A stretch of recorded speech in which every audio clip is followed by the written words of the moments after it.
बिस्मिल्लाहिर्रहमानिर्रहीम। अस्सलाम वालेकुम स्टूडेंट्स। आज हम जमात पंजुम का इस्लामियत का मज़मून पढ़ेंगे।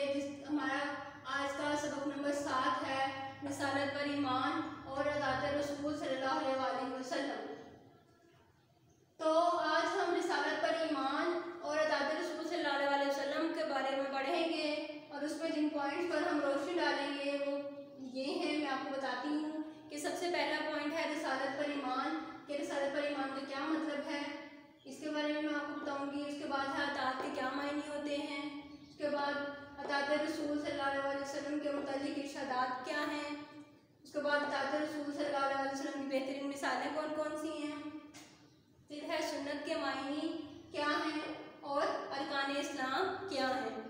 तो सबसे पहले स्टूडेंट्स हम चलते हैं, मैं आपको बताती हूँ, इसकी हम पूरी रीडिंग करते हैं। उसके बारे में मैं साथ साथ आपको बताती जाती हूँ कि क्या मफ़हूम है।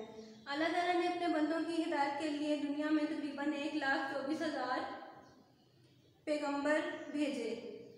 अल्लाह ताला के भेजे हुए पैगंबरों में सबसे पहले पैगंबर जो थे हज़रत आदम अलैहिस्सलाम और सबसे आखिरी पैगंबर हज़रत मोहम्मद सल्लल्लाहु अलैहि वसल्लम हैं।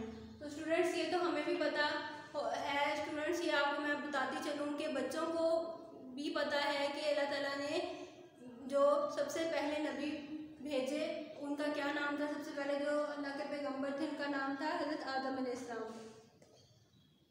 रुतबा और एहतराम में आप सल्लल्लाहु अलैहि वसल्लम का मुकाम तमाम पैगंबरों से अफजल है, क्योंकि आप सल्लल्लाहु अलैहि वसल्लम किसी मखसूस कौम के लिए नहीं बल्कि तमाम आलम इंसानी के लिए भेजे गए और आप सल्लल्लाहु अलैहि वसल्लम पर नबूवत का सिलसिला ख़त्म हो गया और अब क़यामत तक कोई नबी नहीं आएगा।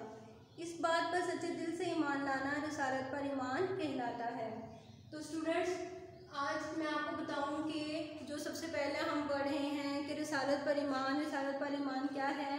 कि अल्लाह ताला ने तकरीबन कमो बेश 1,24,000 पैगंबर भेजे इस दुनिया में और सबसे पहले पैगंबर का नाम हज़रत आदम अलैहिस्सलाम और सबसे आखिरी नबी का नाम, आखिरी पैगंबर का नाम हज़रत मोहम्मद मुस्तफ़ा सल्लल्लाहु अलैहि वसल्लम है। हज़रत मोहम्मद सल्लल्लाहु अलैहि वसल्लम आखिरी नबी हैं और इनके बाद क़यामत तक कोई नबी नहीं आएगा और इन पर नबूवत का सिलसिला ख़त्म हो जाता है। इस बात पर सच्चे दिल से ईमान रखना क्या कहलाता है, रिसालत पर ईमान कहलाता है। हमें इस बात पर यकीन रखना चाहिए कि अल्लाह ताला ने इतने नबी भेजे हैं और हमारा आखिरी नबी कौन है और इसके बाद दुनिया में कोई नबी नहीं आएगा। हमें इन सब बातों पर यकीन रखना, इन पर ईमान लाना क्या कहलाता है, रिसालत पर ईमान लाना कहलाता है।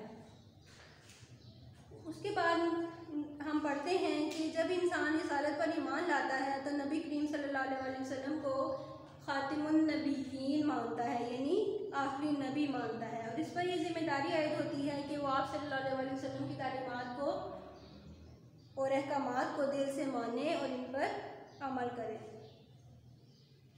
तो स्टूडेंट्स ये तो थी हमारा रिसालत पर ईमान। अब इसके बाद हम बात करते हैं अतात के मायने। कि हम अतात के क्या मायने हैं। अतात के मायने मानना और तामील करना के हैं। स्टूडेंट्स आपको पता है कि बच्चों पर, आप पर भी लाजिम है कि आप अपने टीचर्स का, अपने उस्ताद का एहतराम करें और उनकी अतात करें। अतात के मायने क्या हैं, मैंने आपको अभी बताया। अतात के मायने हैं मानना और तामील करना, यानी टीचर्स जो आपको हुक्म दें या टीचर आपको जो काम दें आप उनके हुक्म को, उनकी बात को मानें और उस पर अमल करें। इसी तरह से घर पर आपको अगर आपके वालिदैन कोई काम करने को कहते हैं तो आप उनके हुक्म की अतात करें, उनके हुक्म को मानें और उनको उस पर अमल करें। अल्लाह ताला ने हज़रत मोहम्मद सल्लल्लाहु अलैहि वसल्लम को सारी दुनिया के लिए रहमत और हिदायत बनाकर भेजा और आप सल्लल्लाहु अलैहि वसल्लम पर अपनी आखिरी किताब कुरान मजीद भी नाज़िल की। कुरान मजीद में अल्लाह ताला ने हमें अपने अहकामात बताए हैं, नमाज, रोज़ा, ज़कात और हज अदा करने का हुक्म दिया है। इन इबादत को अदा करने का हमें अमली तरीका रसूलुल्लाह सल्लल्लाहु अलैहि वसल्लम ने सिखाया। कुरान मजीद में नमाज पढ़ने का तकरीबन 700 बार हुक्म आया है। स्टूडेंट्स कितनी बार हुक्म आया है कुरान मजीद में नमाज का? 700 बार। आपको ये बात अच्छी तरह से ज़हन नशीन कर लेनी चाहिए कि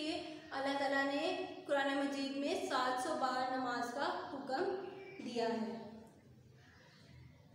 लेकिन नमाज की अमलन अदायगी यानी औकात नमाज के नमाज अदा करने के वक्त कौन सा है, अदाब मसाइल, अदाब और मसाइल यानी इनके अदाब क्या हैं और उस सिलसिले में उसके मसाइल कौन कौन से हैं, वज़ू और दूसरे ज़रूरी अरकान जो उसमें शामिल हैं वो कुरान मजीद में उनका जिक्र नहीं है। ये सब हमें कहाँ से मिलता है स्टूडेंट्स? ये सब तरीके हमें प्यारे नबी हज़रत मोहम्मद सल्लल्लाहु अलैहि वसल्लम ने खुद अमली तौर पर सिखाए हैं, यानी खुद उन्होंने अमल किया और फिर हमने उनको अपनाया। हमें बार बार अल्लाह ताला और रसूल करीम सल्लल्लाहु अलैहि वसल्लम की अताअत का हुक्म दिया गया है। इसके बारे में इरशाद वाली ताला है, उसका तर्जुमा मैं आपको बयान करती हूँ। ऐ ईमान वालों, अल्लाह की और उसके रसूल की अताअत करो और उनसे रूगर्दानी मत करो। इस सिलसिले में अल्लाह ताला ने फरमाया कि ऐ ईमान वालों यानी ऐ ईमान रखने वालों, अल्लाह और इसके रसूल सल्लल्लाहु अलैहि वसल्लम की अताअत करो और इनसे रूगर्दानी ना करो, मतलब इनसे मुँह ना मोड़ो। इसके बाद हम पढ़ते हैं, ये सूरह इनफाल की आयत हैं, इसका मैंने आपको तर्जुमा बताया। गोया अल्लाह ताला का कुर्ब हासिल करने का कुर्ब हासिल करना जो है, उसको कुर्ब हासिल करने के लिए हमें क्या करना चाहिए? तो हमें रसूलुल्लाह सल्लल्लाहु अलैहि वसल्लम की अताअत और पैरवी जो है वो लाजमी शर्त है। तो गोया हमने ये पढ़ा कि अल्लाह ताला का कुर्ब हासिल करने के लिए हमें रसूल सल्लल्लाहु अलैहि वसल्लम की अताअत और पैरवी करना हम पर ज़रूरी है, ये शर्त है। अल्लाह ताला ने मुसलमानों को इस हकीकत से आगाह किया कि कोई शख्स उस वक्त तक मोमिन नहीं हो सकता जब तक वो अपनी ज़िंदगी रसूल अकरम सल्लल्लाहु अलैहि वसल्लम के बताए हुए रसूलों के मुताबिक बसर ना करे। स्टूडेंट्स, आपने इसमें क्या पढ़ा? आपने ये पढ़ा कि एक शख्स उस वक्त तक मोमिन नहीं हो सकता जब तक कि वो अपनी ज़िंदगी रसूलुल्लाह सल्लल्लाहु अलैहि वसल्लम के बताए हुए तरीक़ों के मुताबिक बसर ना करे, यानी जो उन्होंने हमें तालीमात दी और हमें ज़िंदगी गुजारने के रसूल सिखाए उन पर अमल ना करे तो वो मोमिन नहीं बन सकता। इस हुक्म से वाज़ेह होता है कि रसूलुल्लाह सल्लल्लाहु अलैहि वसल्लम की अताअत और फरमाबरदारी मोमिन होने की बुनियादी शर्त है कि हमें रसूलुल्लाह सल्लल्लाहु अलैहि वसल्लम की अताअत और फरमाबरदारी करनी चाहिए। ये मोमिन की पहचान है। अल्लाह ताला ने कुरान पाक में अताअत रसूल सल्लल्लाहु अलैहि वसल्लम की अहमियत को यूँ बयान किया है, ऐ पैगम्बर, लोगों को कह दीजिए कि अगर तुम अल्लाह को दोस्त रखते हो तो मेरी पैरवी करो, अल्लाह भी तुम्हें दोस्त रखेगा और तुम्हारे गुनाह माफ़ फरमा देगा और अल्लाह बख्शने वाला मेहरबान है। कह दीजिए अल्लाह और उसके रसूल का हुक्म मानो, अगर वो ना मानेंगे तो अल्लाह भी काफिरों को दोस्त नहीं रखता। तो स्टूडेंट्स, कुरान मजीद में अताअत रसूल के बारे में क्या फरमाया गया? अताअत रसूल के बारे में अल्लाह ताला ने फरमाया, ऐ पैगम्बर, लोगों को कह दीजिए, उनको बता दीजिए कि अगर तुम अल्लाह को दोस्त रखते हो यानी अल्लाह को दोस्त मानते हो तो मेरी पैरवी करो, यानी जो मैंने आपको तालीमात सिखाई जो उन पर अमल करो तो अल्लाह भी तुम्हें दोस्त रखेगा और तुम्हारे गुनाह जो हैं उनको माफ़ कर देगा और अल्लाह तो बेशक अल्लाह बख्शने वाला मेहरबान है। उसके बाद कह दीजिए अल्लाह और उसके रसूल सल्लल्लाहु अलैहि वसल्लम का हुक्म मानो, अगर वो ना माने तो अल्लाह जो है वो काफिरों को दोस्त नहीं रखता। नबी करीम सल्लल्लाहु अलैहि वसल्लम ने जो कुछ कहा अल्लाह ताला का हुक्म था और जो बात भी आप सल्लल्लाहु अलैहि वसल्लम की ज़ुबान से निकली वो सिर्फ़ और सिर्फ अल्लाह ताला ही की तरफ से थी। इसीलिए हज़रत मोहम्मद सल्लल्लाहु अलैहि वसल्लम की अताअत अल्लाह ताला ही की अताअत है। इस सिलसिले में अल्लाह ताला ने इरशाद फरमाया कि जो शख्स रसूलुल्लाह सल्लल्लाहु अलैहि वसल्लम की फरमाबरदारी करता है तो बेशक उसने अल्लाह की फरमाबरदारी की। मैंने आपको क्या बताया स्टूडेंट्स? अल्लाह ताला ने इरशाद भी फरमाया है और मैंने आपको ये बताया इस सिलसिले में कि अल्लाह ताला का इरशाद रुबानी है कि जो शख्स रसूलुल्लाह सल्लल्लाहु अलैहि वसल्लम की फरमाबरदारी करता है तो बेशक उसने अल्लाह ताला की फरमाबरदारी की। आप सल्लल्लाहु अलैहि वसल्लम की ज़ात मुबारका हर इंसान के लिए अल्लाह ताला की भेजी हुई तालीमात का अमली नमूना है। आप सल्लल्लाहु अलैहि वसल्लम ने कुरान मजीद की अमली तफसीर पेश करके वाज़ेह अंदाज में मुसलमानों को अल्लाह ताला की तालीमात समझा दी। इस सिलसिले में कुरान मजीद में इरशाद होता है कि और जो लोग अल्लाह और उसके रसूल सल्लल्लाहु अलैहि वसल्लम की अताअत करते हैं वो क़यामत के रोज़ उन लोगों के साथ होंगे जिन पर अल्लाह ने बड़ा इनाम फरमाया, यानी अम्बिया और सिद्दीकीन, सच्चे लोग और शहदा और नेक लोग, और इन लोगों की रफ़ाकत बहुत ही खूब है। स्टूडेंट्स, इसमें अल्लाह ताला ने जो बताया है वो ये है जी स्टूडेंट्स, अल्लाह ताला का इरशाद है कुरान मजीद में कि जो लोग अल्लाह ताला की और इसके रसूल सल्लल्लाहु अलैहि वसल्लम की अताअत करते हैं तो क़यामत के दिन उन लोगों के साथ होंगे जिन पर अल्लाह ने बड़ा इनाम फरमाया, यानी वो लोग जो अम्बिया में शामिल हैं और जो सिद्दीक़ीन हैं यानी सच्चे लोग हैं, और जो शहदा हैं और जो नेक लोग हैं, उन लोगों की रफ़ाकत में वो लोग होंगे और कि वो ये बहुत ही अच्छी जगह है। अताअत रसूल सल्लल्लाहु अलैहि वसल्लम की अब हम बेहतरीन मिसालें पढ़ते हैं। तो स्टूडेंट्स, हमारा यहाँ पर पॉइंट था कि अताअत रसूल सल्लल्लाहु अलैहि वसल्लम की बेहतरीन मिसालें कौन कौन सी हैं। तो मैं आपको बताती हूँ कि अताअत रसूल सल्लल्लाहु अलैहि वसल्लम की बेहतरीन मिसालें कौन सी हैं और हमें ये किससे मिलती हैं। अताअत रसूल सल्लल्लाहु अलैहि वसल्लम की बेहतरीन मिसालें हमें सहाबा कराम रज़ियल्लाहु तआला अन्हा की ज़िंदगियों से मिलती हैं। सहाबा कराम रज़ियल्लाहु तआला अन्हा खाने पीने, उठने बैठने, चलने फिरने, इबादत करने, कर्ज हर मामले में, ख्वाह इसका ताल्लुक दीन से हो या दुनिया से, रसूल अकरम सल्लल्लाहु अलैहि वसल्लम की इत्तबा करते और नबी करीम सल्लल्लाहु अलैहि वसल्लम की अताअत को अपनी खुश नसीबी समझते थे, क्योंकि वो जानते थे कि आप सल्लल्लाहु अलैहि वसल्लम की इत्तबा ही में दुनिया की तमाम मुश्किलात और मसाइब का हल मौजूद है। स्टूडेंट्स, मुश्किलात जो मुश्किलों की जमा है और मसाइब हमारे मसलों की, मुसीबतों की जमा है। स्टूडेंट्स, आपको पता है कि सहाबा कराम रज़ियल्लाहु तआला अन्हा नबी पाक सल्लल्लाहु अलैहि वसल्लम की हर चीज़ को, उसकी हर अमल की, हर जो भी वो किया करते थे उनकी पैरवी करते थे। मतलब जिस तरह वो उठते थे, जिस तरह बैठते थे, जिस तरह खाते थे, पीते थे, और जैसे जैसे वो इबादत करते थे, सहाबा कराम रज़ियल्लाहु तआला अन्हा भी उनकी वैसे ही पैरवी करते थे और उन पर अमल करते थे। एक मरतबा रसूलुल्लाह सल्लल्लाहु अलैहि वसल्लम मिंबर पर तशरीफ़ फरमा थे। आप सल्लल्लाहु अलैहि वसल्लम ने सहाबा कराम रज़ियल्लाहु तआला अन्हा से फरमाया, बैठ जाओ। इस वक्त हज़रत अब्दुल्ला बिन मसूद रज़ियल्लाहु तआला अन्हा दरवाज़े के करीब पहुँचे थे। उन्होंने जो ही आप सल्लल्लाहु अलैहि वसल्लम का हुक्म सुना, फ़ौरन वहीं बैठ गए। जब आप सल्लल्लाहु अलैहि वसल्लम ने इन्हें आगे आने के लिए कहा तब वो उठकर आगे आए। ऐसी बेशुमार मिसालें सहाबा कराम रज़ियल्लाहु तआला अन्हा के हवाले से मिलती हैं जो अताअत रसूल सल्लल्लाहु अलैहि वसल्लम की अमली मिसाल हैं। तो स्टूडेंट्स, ये तो हमने पढ़ी है अताअत रसूल सल्लल्लाहु अलैहि वसल्लम की बेहतरीन मिसालें कौन सी थी। अब हम पढ़ते हैं सुन्नत के मायने क्या हैं। तो स्टूडेंट्स, सुन्नत के मायने तरीक़ा रसूल सल्लल्लाहु अलैहि वसल्लम के हैं, यानी जो अमल, जो कुछ भी नबी पाक सल्लल्लाहु अलैहि वसल्लम ने किया उसको सुन्नत कहा जाता है। रसूलुल्लाह सल्लल्लाहु अलैहि वसल्लम ने अल्लाह का पैगाम इंसानों तक पहुंचाया और फिर अपने अमल के ज़रिए इसकी मुकम्मल तशरीह भी पेश कर दी। आप सल्लल्लाहु अलैहि वसल्लम ने जो कुछ इरशाद फरमाया और करके दिखाया वो सुन्नत नबवी कहलाता है। जी स्टूडेंट्स, सुन्नत किसको कहते हैं? जो नबी पाक सल्लल्लाहु अलैहि वसल्लम ने किया और जो करके दिखाया और जो तरीक़ा उनका था उन पर अमल करना, उन तरीक़ों को, जो उनको तरीक़ा रसूल को हम क्या कहते हैं? सुन्नत कहते हैं। और रसूलुल्लाह सल्लल्लाहु अलैहि वसल्लम ने ये जो अल्लाह ताला का जो पैगाम हम तक पहुंचाया और उन्होंने उसकी मुकम्मल तशरीह भी बता दी। यानी जैसे उन्होंने बताया कि अल्लाह का पैगाम पहुंचाया कि नमाज़ पढ़ो, तो नमाज़ पढ़ने का उन्होंने बताया, उसके साथ हमें ये भी बताया कि हम किस वक्त कौन से, किस तरह से नमाज अदा करें, किस तरह वज़ू करें, और ये सब कुछ हमें नबी पाक सल्लल्लाहु अलैहि वसल्लम ने तशरीह के ज़रिए हमें सब कुछ बता दिया। और ये सब कुछ जो नबी पाक सल्लल्लाहु अलैहि वसल्लम ने इरशाद फरमाया उसको हम सुन्नत नबवी कहते हैं।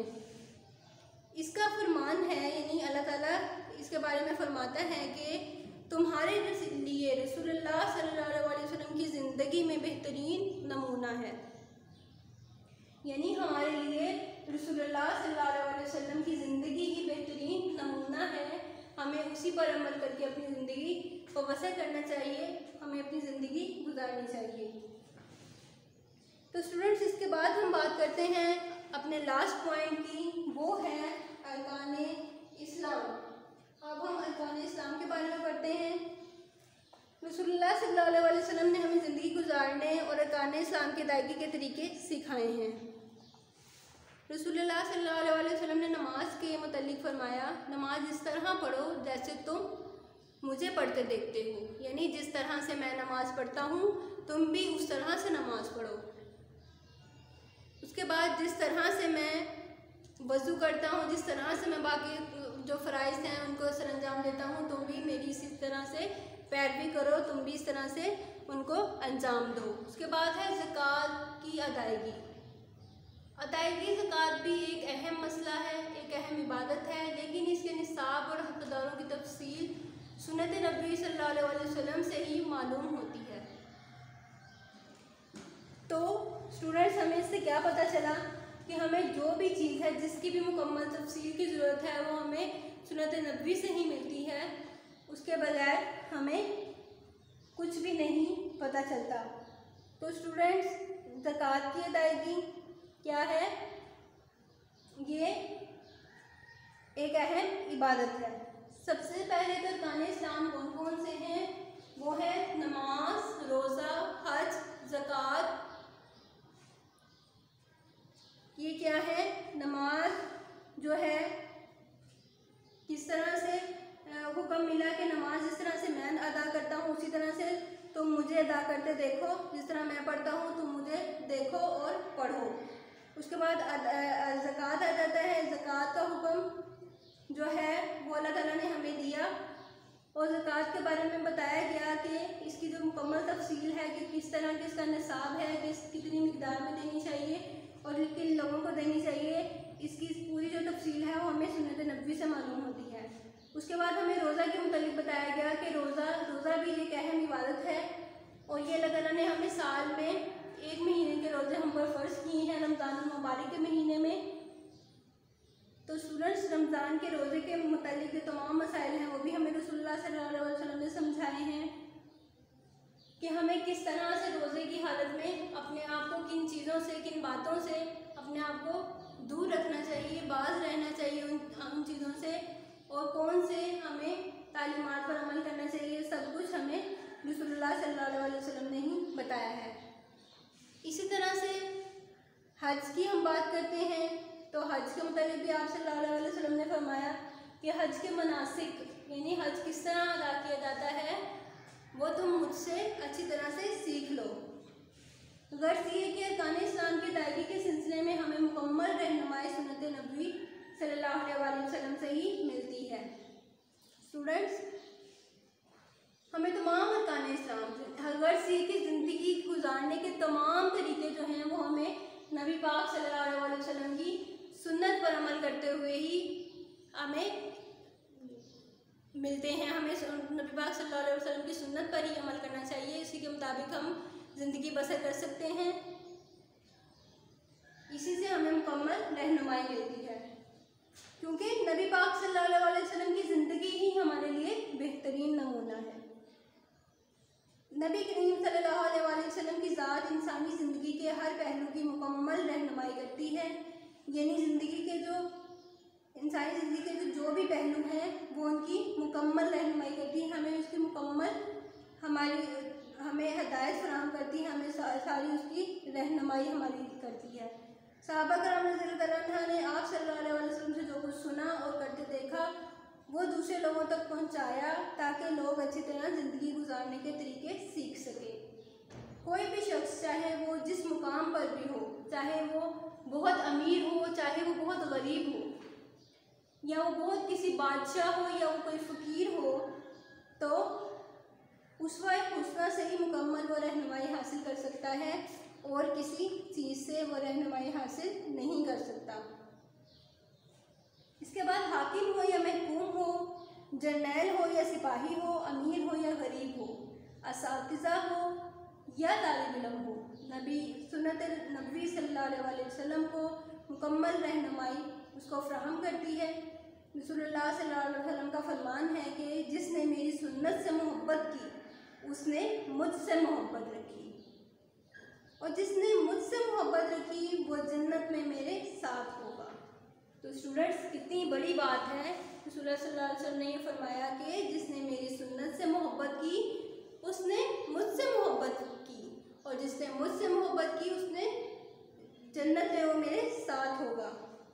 बिलाशुबा दुनिया और आखिरत में कामयाबी हासिल करने के लिए हमें सुन्नत नबी सल्लल्लाहु अलैहि वसल्लम की ही इत्तबा करनी चाहिए। हमें इत्तबा सुन्नत नबी सल्लल्लाहु अलैहि वसल्लम की इत्तबा ही हमारे लिए ज़रूरी है, दुनिया में भी और आखिरत में भी। दुनिया की भलाई भी हमें इसी से हासिल होगी और आखिरत की भी भलाई हमें इसी से हासिल होगी कि हम सुन्नत नबी सल्लल्लाहु अलैहि वसल्लम पर अमल पैरा हों और नबी पाक सल्लल्लाहु अलैहि वसल्लम के जो उन्होंने हमें तरीके बताए उन पर अमल करके हम ज़िंदगी गुजारें। तो स्टूडेंट्स, ये तो मैंने आपको थोड़ी सी ये इसके बारे में सबक नंबर 7 के बारे में बताया, कुछ पॉइंट्स थे उनके बारे में मैंने आपको तफसील से बताया। अब हम इसकी एक्सरसाइज की तरफ चलते हैं। तो हमारा क्वेश्चन नंबर 1 है, तो जी स्टूडेंट्स हमारा सवाल नंबर 1 है गलत दुरुस्त फिक्रात। सबसे पहला है हमारा वो है सहाबा कराम हज़रत मोहम्मद सल्लल्लाहु अलैहि वसल्लम की तबाह करते और आप सल्लल्लाहु अलैहि वसल्लम की अताअत को अपनी खुश नसीबी समझते। तो जी स्टूडेंट्स, क्या ये बात सही है? तो जी ये हमने अभी पढ़ा था कि सहाबा कराम हज़रत मोहम्मद सल्लल्लाहु अलैहि वसल्लम की तबाह करते और इनकी अताअत जो थी उसको अपनी खुश नसीबी समझते थे। तो इसका मतलब कि हमारा जो है ये दुरुस्त फिक्रा है। तो हम इसके आगे टिक का निशान लगाएंगे। तो हमारा नंबर 2 है सुन्नत के मायने अताअत रसूल सल्लल्लाहु अलैहि वसल्लम के हैं। स्टूडेंट्स, अभी हमने पढ़ा था कि सुन्नत के मायने तरीका रसूल सल्लल्लाहु अलैहि वसल्लम के हैं। तो इसमें उन्होंने कहा है कि सुन्नत के मायने अताअत रसूल सल्लल्लाहु अलैहि वसल्लम के हैं। तो क्या ये दुरुस्त है? नहीं, ये गलत है। तो हम इसके आगे क्रॉस का निशान लगाएंगे। नंबर 3 है हमारा नमाज की अमलन अदायगी का तरीका कुरान मजीद में मौजूद है। स्टूडेंट्स, नमाज का हुक्म कुरान मजीद में मौजूद है और ये 70 बार इसका हुक्म आया है नमाज का। स्टूडेंट्स, हमने सिर्फ पढ़ा कि नमाज का हुक्म कुरान मजीद में मौजूद है, इसकी अमलन अदायगी का हुक्म नहीं है। तो ये क्या है? ये जो फिक्रा है ये गलत है। इसके आगे हम क्रॉस का निशान लगाएंगे। नंबर 4 है हमारा नबी करीम सल्लल्लाहु अलैहि वसल्लम ने जो कुछ करके दिखाया और जो कुछ कहा वो सब किसका हुक्म था? अल्लाह का हुक्म था। जी स्टूडेंट्स, जो कुछ भी हज़रत मोहम्मद सल्लल्लाहु अलैहि वसल्लम ने किया, जो फरमाया, वो किसका हुक्म था? वो अल्लाह ताला के हुक्म से करते थे।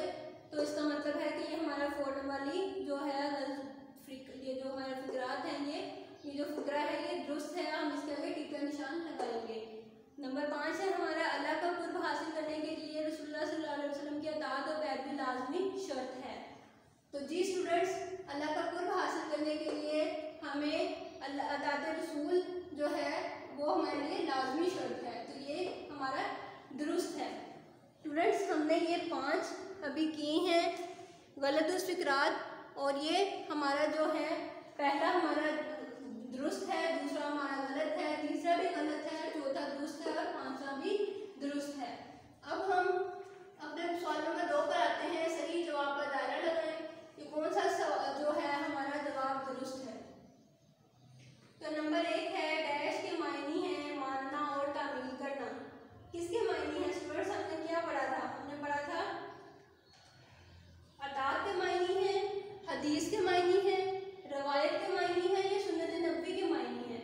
तो स्टूडेंट्स, हमने पढ़ा था कि अताअत के मायने हैं मानना और तामील करना। तो इसके ऊपर हम क्या करेंगे? दायरा लगा देंगे। नंबर 2 है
तो ज़कात के निसाब और हकदारों की तफसील हमें किससे मालूम होती है? हमें ये सॉरी स्टूडेंट्स, ये कुरान पाक नहीं, ये हमें सुन्नत नबवी से मालूम होती है, क्योंकि हमने अभी पढ़ा था कि हमें ज़कात का हुक्म तो मिला है, लेकिन हमें इसकी जो मुकम्मल तफसील है, ये निसाब की कितनी होनी चाहिए ज़कात और किसको देनी चाहिए, इसके बारे में हमें सारा जो तरीका है वो सुन्नत नबवी से मिलता है। तो मुझे उम्मीद है कि आपको हमारा सबक नंबर 7 जो है रिसालत पर ईमान और अतात रसूल सल्लल्लाहु अलैहि वसल्लम की मुकम्मल समझ आ गई होगी। तो स्टूडेंट्स अपना बहुत ख्याल रखिएगा। अल्लाह हाफिज़।